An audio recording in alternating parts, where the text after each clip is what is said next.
인류의 스승 석가모니 공자 소크라테스 예수 어떻게 살라고 하는가 77번째 시간입니다. 전도에 미련한 것이라는 소제목이 붙어 있고요. 모두 4개의 질문으로 이루어져 있습니다. 질문을 먼저 읽어보도록 하겠습니다. 1번 성경은 하나님의 지혜는 사람이 눈으로 보지 못하고 귀로 듣지 못하고 마음으로 생각하지도 못하는 것이라고 합니다. 고린도전서 2장 9절. 왜 그렇게 말하는 것일까요? 하는 질문이고요. 2번 성경은 땅의 지혜와 하늘의 지혜가 완전히 다르다고 합니다. 어떻게 다르다고 하나요? 야고보서 3장 14절 17절 되어 있고 3번 문제 성경은 사람이 하나님의 지혜를 알 수 있는 오직 하나의 방법이 있다고 합니다. 그것이 무엇인가요? 고린도전서 2장 10절에서 12절 되어 있습니다. 마지막 4번째 질문은요. 성경은 지혜 있는 자가 어디 있느냐? 선비가 어디 있느냐? 이 세대의 변론가가 어디 있느냐? 하나님께서 이 세상의 지혜를 미련하게 하신 것이 아니냐? 하나님의 지혜에 있어서는 이 세상이 자기 지혜로 하나님을 알지 못하므로 하나님께서 전도에 미련한 것으로 믿는 자들을 구원하시기를 기뻐하셨도다 라고 기술하고 있습니다. 고린도전서 1장 20절 21절. 전도에 미련한 것은 무엇을 말하는 것일까요? 자, 이렇게 해서 모두 4개의 질문입니다. 최근에 우리는 그 스승들의 그 가르침을 우리가 깨닫고 이해하기 위해서는 기존에 우리가 가지고 있던 그 생각, 가치관들을 모두 내버려야만 한다라는 부분에 대해서 지금 살펴보고 있습니다. 자, 이와 관련해서 우리 그 석가모니 부처님의 그 가르침을 담고 있는 반야심경의 내용을 살펴보았고요. 또 공자님의 가르침에서는 그 중용 7장에 나와 있는 사람은 다 지혜롭다고 말하지만 하는 부분에 대해서 살펴보았습니다. 그리고 소크라테스에 대해서는 너 자신을 알라라는 것과 관련해서 것과 또 그 델포이 신전의 신탁 모든 사람 중에 소크라테스가 가장 지혜롭다라고 하는 것이 무슨 뜻인가 하는 그런 부분을 살펴보았고요. 이제 예수님의 가르침과 관련해서 지금 이제 성경의 그 내용들을 이제 살펴보는 그런 참입니다.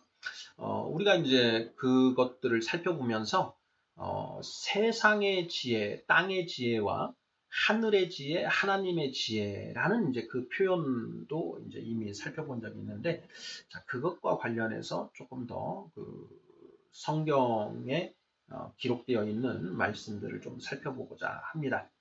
이 성경에 이 기록되어 있는 내용, 이 말씀들을 살펴보면 굉장히 그 재미있습니다.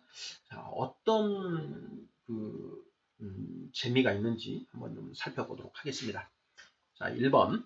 성경은 하나님의 지혜는 사람이 눈으로 보지 못하고 귀로 듣지 못하고 마음으로 생각하지도 못하는 것이라고 합니다. 고린도전서 2장 9절. 자, 왜 그렇게 말하는 것일까요? 자, 고린도전서라고 하는 신약 성경 2장 9절인데요. 자, 2장 9절을 한번 읽어보겠습니다.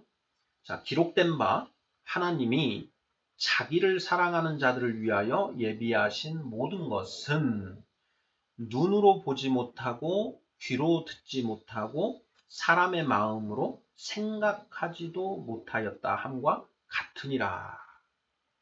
이렇게 쓰여져 있습니다. 예, 저는 이걸 처음 읽어보고 이게 도대체 무슨 뜻인가, 무슨 말인가 굉장히 이해하기가 좀 난해하고 어려웠습니다.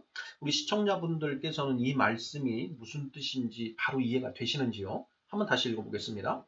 기록된 바 하나님이 자기를 사랑하는 자들을 위하여 예비하신 모든 것은 눈으로 보지 못하고 귀로 듣지 못하고 사람의 마음으로 생각하지도 못하였다 함과 같으니라. 쉽게 표현을 하면요. 하나님이 자기를 사랑하는 자들 위하여 예비하신 모든 것들은 눈으로 보지 못하고 귀로 듣지 못하고 사람의 마음으로 생각하지도 못하였던 것들이다. 이런 의미인 것이지요. 왜 이렇게 말하는 것인가? 성경은 왜 이렇게 말하는 것인가? 이제 제가 이 말씀이 도대체 무슨 뜻인가? 이걸 이해하기 위해서 성경을 이제 구석구석 좀 이렇게 찾아봤습니다. 그러면서 이와 관련되는 이것에 대한 답으로 한번 생각해 볼 수 있는 이제 그런 말씀들을 찾아봤는데요. 성경은 이렇게 쓰고 있습니다. 자, 이사야서 구약 성경입니다. 이사야서 55장 8절 9절에 이런 내용이 쓰여져 있습니다. 읽어보겠습니다. 이는 내 생각이 너희의 생각과 다르며 내 길은 너희의 길과 다름이니라. 여호와의 말씀이니라. 이는 하늘이 땅보다 높음 같이 내 길은 너희의 길보다 높으며 내 생각은 너희의 생각보다 높음이니라. 이렇게 되어 있습니다.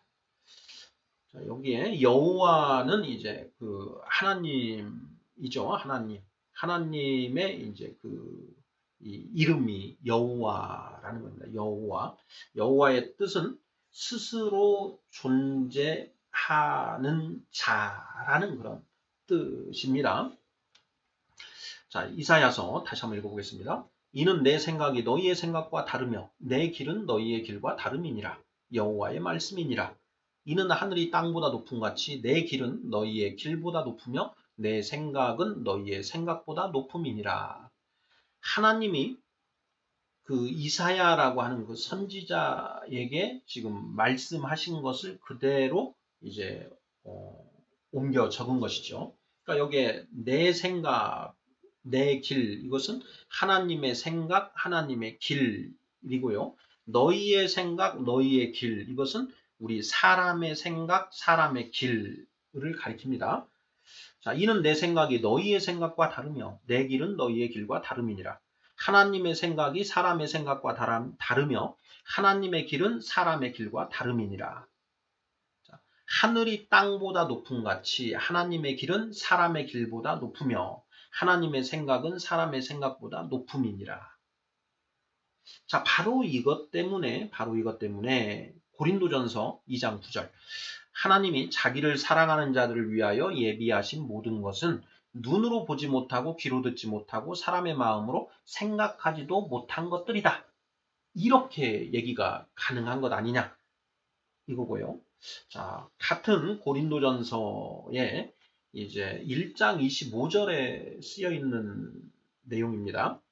하나님의 어리석음이 사람보다 지혜롭고 하나님의 약하심이 사람보다 강하니라. 자, 하나님은 성경에서 전지전능하신 그런 존재이지요. 그러니 하나님의 어리석음이 사람보다 지혜롭다.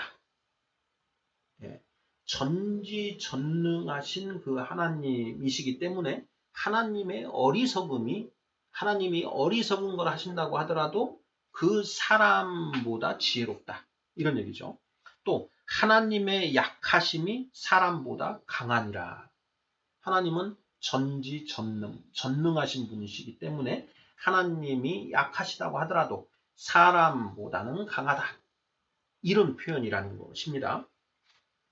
자, 바로 이런 이제 그 성경은 이걸 전제로 하는 것이죠.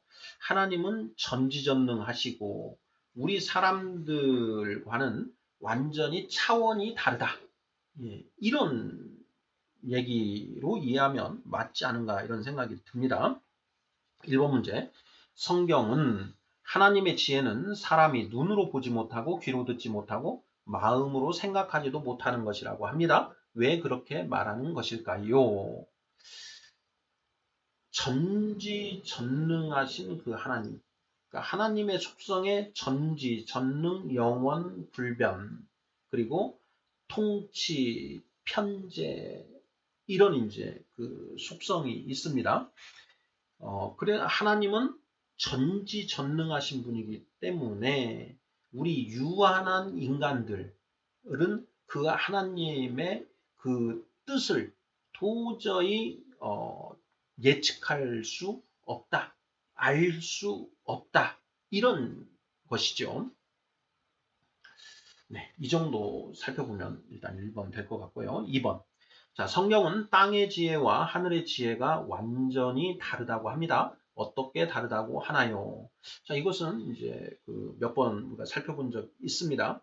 야고보서라고 하는 그 신약 성경의 3장 14절부터 17절까지 거기에 보면 땅의 지혜와 하늘의 지혜를 서로 대비해서 이렇게 정리를 해놓고 있다라고 했습니다. 우리 인류의 스승들, 석가모니, 공자, 소크라테스, 예수님 모두 다 하늘의 지혜를 추구했다. 땅의 지혜가 아니라 하늘의 지혜를 추구했다라는 것입니다. 땅의 지혜는 무엇이냐? 땅의 복을 얻는 방법에 관한 그 것. 이것이 땅의 지혜이고, 하늘의 지혜는 무엇이냐? 하늘의 복을 얻는 방법에 관한 그 지혜가 하늘의 지혜다. 이렇게 이야기를 했습니다. 우리의 그 인류의 스승님들은 다 땅의 복은 하찮은 것으로 보고 하늘의 복을 궁극적으로 얻어야 하는 그 복으로 다들 말씀을 하셨지요. 자, 땅의 복을 추구하는 땅의 지혜와 하늘의 복을 추구하는 하늘의 지혜는 다를 수밖에 없다. 자, 어떻게 다르다고 하는가? 야고보서 성경에는 이렇게 되어 있습니다. 먼저 땅의 지혜에 관한 야고보서 3장 14절 말씀입니다. 너희 마음속에 독한 시기와 다툼이 있으면 자랑하지 말라. 진리를 거슬러 거짓말하지 말라. 이렇게 되어 있습니다. 자, 너희 마음속에 독한 시기와 다툼이 있다. 땅의 지혜에는 독한 시기와 다툼이 들어있다라는 것입니다. 자, 왜 그런지는 이전에 몇 번 얘기 드렸으니까 놔두고요. 자, 다음 하늘의 지혜는 어떻다고 하는가? 자, 야고보서 3장 17절입니다. 위로부터 난 지혜는 첫째 성결하고 다음에 화평하고 관용하고 양순하며 긍휼과 선한 열매가 가득하고 편견과 거짓이 없다. 이렇게 되어 있습니다. 하늘의 지혜와 땅의 지혜 차이점. 땅의 복을 추구하는 땅의 복은 한정되어 있지요. 그래서 그 한정되어 있는 그 복을 서로 먼저 차지하고 빼앗기 위해서 혈안이 되어 있다는 것이죠. 그래서 땅의 지혜는 독한 시기와 다툼이 내재되어 있다. 이렇게 이야기를 하는 것이고요. 자, 하늘의 복은 거룩한 기쁨, 감사, 평화, 안식이 바로 하늘의 복입니다. 자, 이러한 거룩한 하늘의 복은 서로 다퉈서 뺏을 수 있는 것이 아니다라는 것이죠. 그래서 하늘의 지혜, 하늘의 복을 얻기 위한 하늘의 지혜는 성결하고 화평하고 관용하고 양순하며 긍휼과 선한 열매가 가득하고 편견과 거짓이 없다. 이렇게 이제 정의를 하고 있는 것이죠. 석가모니, 공자, 소크라테스, 예수님의 가르침을 살펴보면 그분들이 이렇게 살아야 한다라고 말씀하시는 그 지혜의 내용들을 살펴보면 딱 이렇습니다. 성결하고 화평하고 관용하고 양순하며 긍휼과 선한 열매가 가득하고 편견과 거짓이 없다라는 것이죠. 자, 반면에 이제 땅의 지혜, 땅에서 부와 권력과 명예와 쾌락을 얻기 위해서는 어떻게 해야 되느냐? 적자 생존, 약육 강식, 무한 경쟁 그 속에서 이 어떻게 하면 그것들을 얻을 수 있는가? 얻을 수 있는 그 방법들에 대해서 제시를 하고 있는 그 지혜들 안에는 필연적으로 시기와 다툼이 있을 수밖에 없다는 것이죠. 뭐 우리가 살펴보면 자명합니다. 자, 이번 문제는 많이 다뤘으니까 이 정도로 하고 넘어가고요. 3번. 성경은 사람이 하나님의 지혜를 알 수 있는 오직 하나의 방법이 있다고 합니다. 그것이 무엇인가요? 고린도전서 2장 10절에서 12절 이렇게 되어 있습니다. 이것도 이제 우리가 이전에 살펴본 적이 있는데요. 성경 기독교의 가르침, 예수님의 가르침에 정말 독특한 게 있습니다. 그 독특한 개념이 무엇이냐? 바로 성령이라고 하는 개념이죠. 성령, Holy Spirit. 성령이 무엇이냐? 하나님의 영이다라는 것인데요. 이 예수님의 가르침에는 하나님이 나를 믿는 자, 예수 그리스도를 믿는 자들에게는 하나님의 성령, 영을, 거룩한 영을 나누어 주신다. 그래서 성령이 그들 안에, 믿는 자들 안에 들어가게 된다. 그래서 그 성령 받은 자들을 기독교에서는 성도다, 성도. 이렇게 표현한다라는 거 이미 우리가 살펴봤지요. 자, 성경은 사람이 하나님의 지혜를 알 수 있는 오직 하나의 방법이 있다고 합니다. 그것이 무엇인가요? 자, 정답은 성령을 받아야 된다라는 것인데요. 자, 고린도전서 2장 10절에서 12절 한번 읽어보겠습니다. 오직 하나님이 성령으로 이것을 우리에게 보이셨으니 성령은 모든 것, 곧 하나님의 깊은 것까지도 통달하시느니라. 사람의 일을 사람의 속에 있는 영 외에 누가 알리요?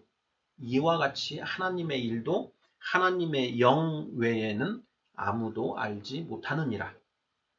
우리가 세상의 영을 받지 아니하고 오직 하나님으로부터 온 영을 받았으니 이는 우리로 하여금 하나님께서 우리에게 은혜로 주신 것을 알게 하려 하심이라. 이렇게 되어 있습니다. 1번 문제에서 고린도전서 2장 9절을 봤죠. 기록된 바 하나님이 자기를 사랑하는 자들을 위하여 예비하신 모든 것은 눈으로 보지 못하고 귀로 듣지 못하고 사람의 마음으로 생각하지도 못하였다 함과 같으니라. 하나님의 생각, 하나님의 길은 우리 인간이 도저히 추측하지도 못한다. 이건데 하나님이 성령을 예수 그리스도 믿는 자들에게 주셔서 그 하나님의 그런 깊은 지혜들, 하나님의 지혜를 알 수 있게 깨닫게 해 주셨다. 이런 얘기입니다. 쉽게 보면요. 자, 우리 사람 안에 이제 사람은 영과 혼과 육으로 이렇게 구성되어 있다라고 하지 않습니까? 우리가 영혼이 있고 우리 육이 있다. 영혼 자체의 존재를 부정하는 사람은 없습니다. 예. 죽으면 영혼 그 자체도 같이 없어진다. 아니다. 영혼은 계속 있는 것이다. 뭐 이것에 대해서 서로 견해의 대립은 있지만 사람에게 영혼이라는 것 자체가 존재한다라는 걸 부정하는 사람은 없지요. 우리 이제 한국인들 같은 경우에는 우리가 제사를 지내지 않습니까? 조상에게 제사를 지내는 이유가 무엇이냐? 그 조상님의 아버지, 어머니, 할아버지, 할머니 육신은 비록 죽으셨지만 육신은 죽었지만 영혼은 존재한다. 남아있다. 어딘가에 영혼은 있기 때문에 그 영혼에게 제사를 드리는 것이다. 우리 이런 관념을 가지고 있지 않습니까? 또 우리가 귀신이라고 하는 그런 어떤 존재에 대해서도 이야기를 하고 그 귀신이라고 하는 그 존재를 이제 우리가 인정하는 전제하에 우리 무의 개념이 있지 않습니까? 무당, 박수무당, 무. 그래서 그 귀신이 이제 빙의해서 그 어떤 영적인 것들을 이야기해주고 하는 것들 이런 것들을 이제 우리가 일상 삶 속에서 이렇게 보곤 하는데요. 바로 그러한 부분들이 이제 사람의 속에 영이 있다라는 것을 이제 우리가 일상적으로 이제 인정할 수 있는 근거가 됩니다. 자, 사람의 일을 사람의 속에 있는 영 외에 누가 알리요? 이와 같이 하나님의 일도 하나님의 영 외에는 아무도 알 수 없다. 그런데 그 하나님이 바로 그 영을 예수 믿는 자들에게 영을 나누어 주셔서 그 하나님의 그 지혜를 알 수 있게 깨달을 수 있게 해 주신 것이다 라고 성경은 기록하고 있다라는 것입니다. 저는 이제 이 하나님이 예수 믿는 자들에게 성령을 나누어 주신다라고 하는 이 표현을 이제 이렇게 읽을 때 월인 청강지곡이라는 이제 그 생각이 납니다. 월인 청강지곡이 무엇인가? 자, 이제 하늘에 달이 떴습니다. 밤에 하늘에 달이 떴는데 그릇에다 물을 담아서 그릇을 뭐 1000개를 놔뒀다라고 하죠. 예, 그릇에 물을 떠서 그러면 보름달이 딱 떠 있으면 그 각각의 그릇 속에 그 달을 이렇게 들여다보면 달을 볼 수가 있다라는 것이죠. 달이 그 물에 비치고 있는 것이죠. 달은 하나입니다. 달은 하나인데 그 1000개의 그릇에 달이 비치고 있다. 그 물 안에 달이 있다라는 것이죠. 물론 그 비친 것에 뭐 거울 이런 것에 불과하지만 어찌됐든 그 물 안에 달이 있는 그 모습. 하나의 달이 1000개의 그릇 속에 1000개로 있는 것이죠. 그릇이 뭐 하나를 더 갖다 놓으면 1001가 되는 것이고요. 그릇을 더 10,000개를 갖다 놨다. 그러면 10,000개의 달이 있는 것이죠. 그런 느낌이 듭니다. 이 성경에 이 성령에 관한 그 부분을 보면 하나님의 영이 있는데 그 하나님의 영이 각 사람들에게 이렇게 들어가는 어떤 성령이 그 안에 들어간다라는 것입니다. 우리 무녀가 되기 위해서는 그 귀신이 이제 그 무녀 안으로 들어가야 된다고 하지 않습니까? 그것하고 좀 비슷한 것 같기도 합니다. 하나님의 영이 그 예수 그리스도 믿는 자들, 세례받은 자들에게 하나님의 영이 들어간다. 그래서 그 영이 그 안에 있다. 이렇게들 얘기를 하거든요. 그래서 그렇게 성령 받은 사람들을 성도라고 표현을 하는 것이고 그 성도들은 그 성령의 조명하심에 의해서 이 기록된 성경 말씀의 영적인 의미를 깨닫게 된다. 이렇게 이야기를 합니다. 3번 문제. 성경은 사람이 하나님의 지혜를 알 수 있는 오직 하나의 방법이 있다고 합니다. 그것은 무엇인가요? 성령을 받아서 그 성령의 조명하심 하에 성경 말씀을 보면 성경의 영적인 의미를 알게 된다. 이렇게 이야기를 하고 있습니다. 아주 독특하죠. 석가모니 공자 소크라테스는 전혀 이런 말씀을 하지 않으셨습니다. 오직 예수님만 이런 말씀을 하셨죠. 그게 이제 아주 큰 차이점입니다. 4번 문제 보겠습니다. 성경은 지혜 있는 자가 어디 있느냐? 선비가 어디 있느냐? 이 세대의 변론가가 어디 있느냐? 하나님께서 이 세상의 지혜를 미련하게 하신 것이 아니냐?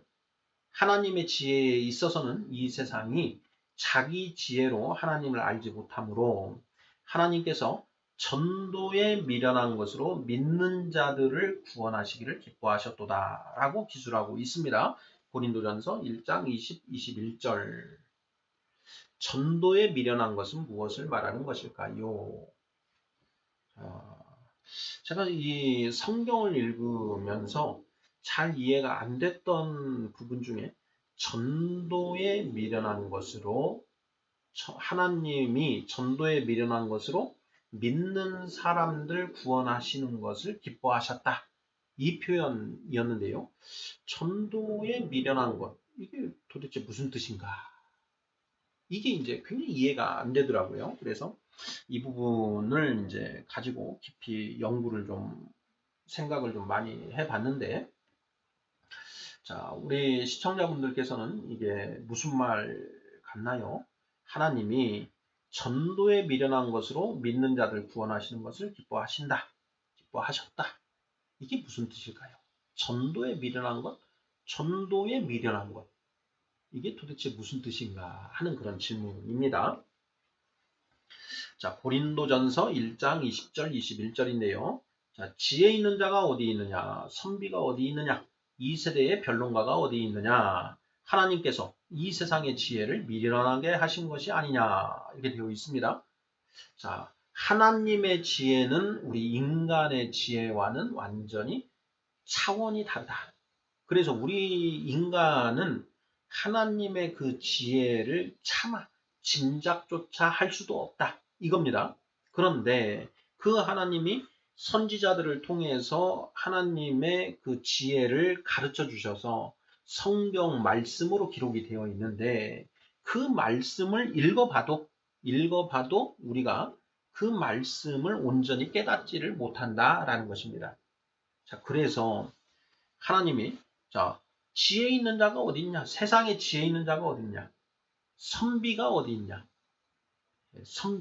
선비는 그 하나님의 뜻을 아는 사람이라고 해석을 하면 될 것 같은데요. 너희들 중에 선비가 어디 있냐? 너희들 중에 지혜 있는 자가 어디 있느냐? 너희들 중에 변론가가 어디 있느냐? 변론. 하나님하고 논쟁할 만한 그런 지식을 가진 자가 누가 있냐? 없지 않느냐? 이런 얘기죠.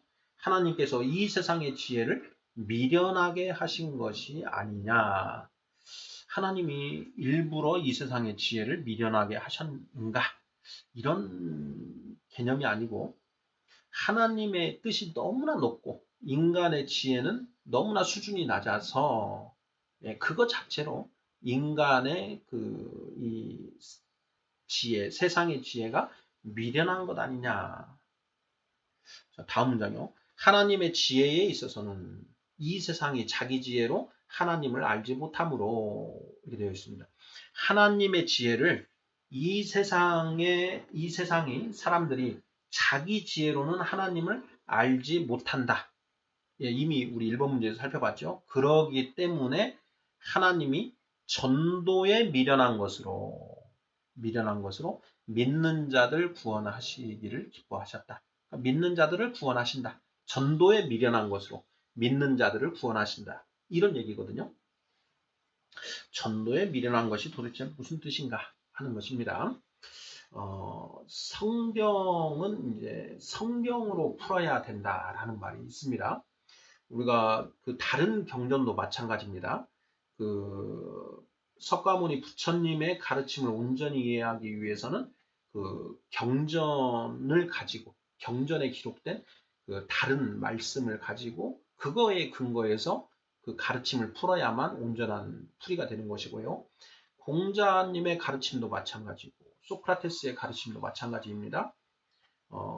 그 경전에 그분들이 사용하는 어떤 개념 정의가 따로 존재하기 때문에 그들의 경전, 그 경전 내에서 해석을 해야만 온전한 해석이 된다라는 것이죠.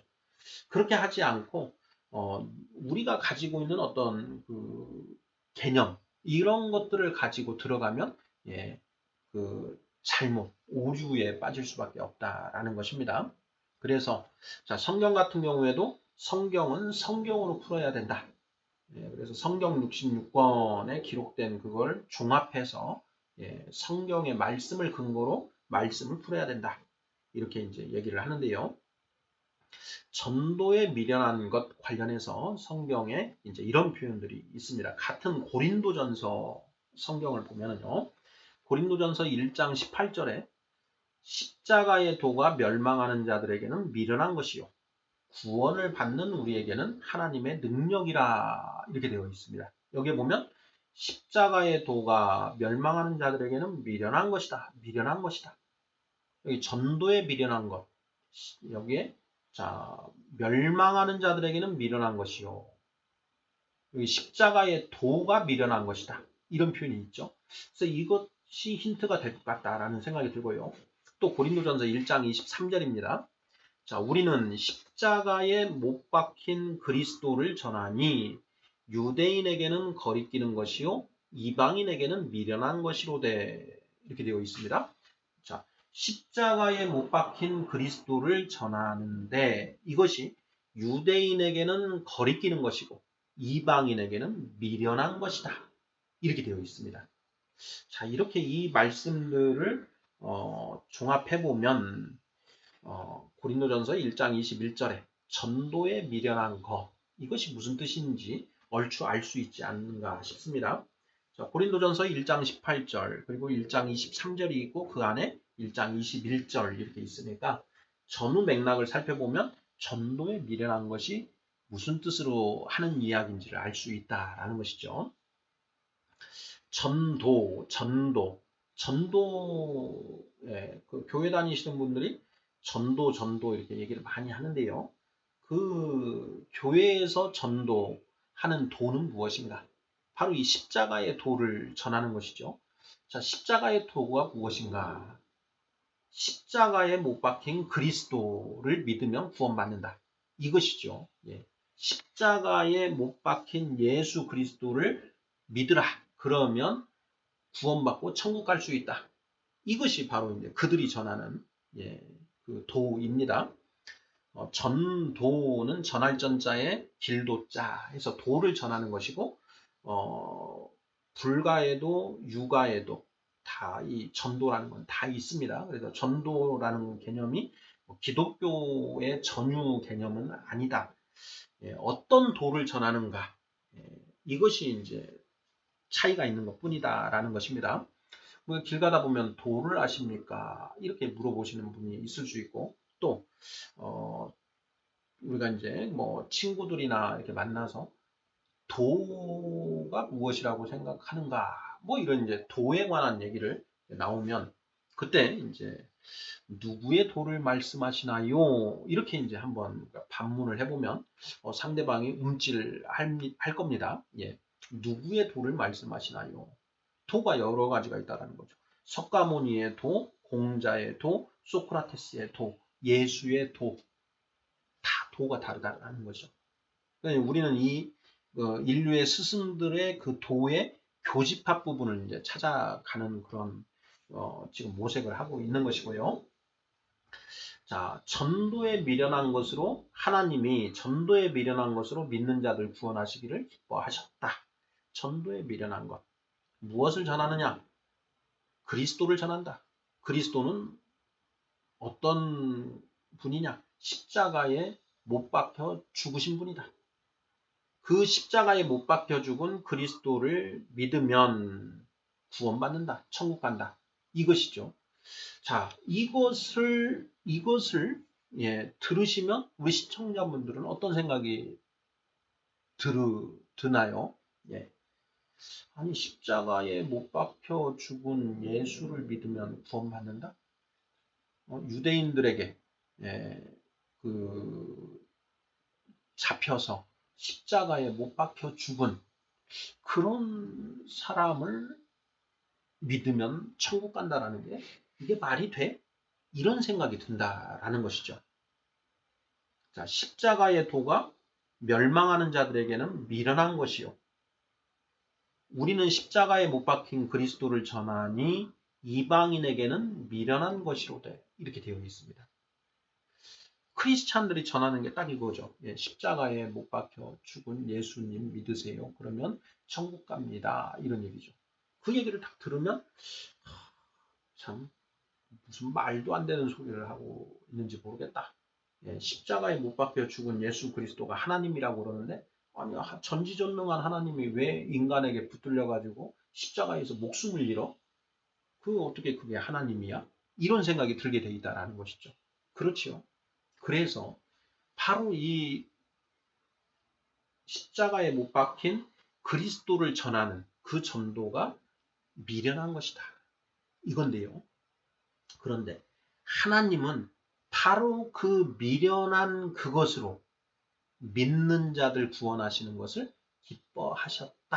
이렇게 이제 고린도전서 1장 21절이 이야기하고 있다라는 것입니다.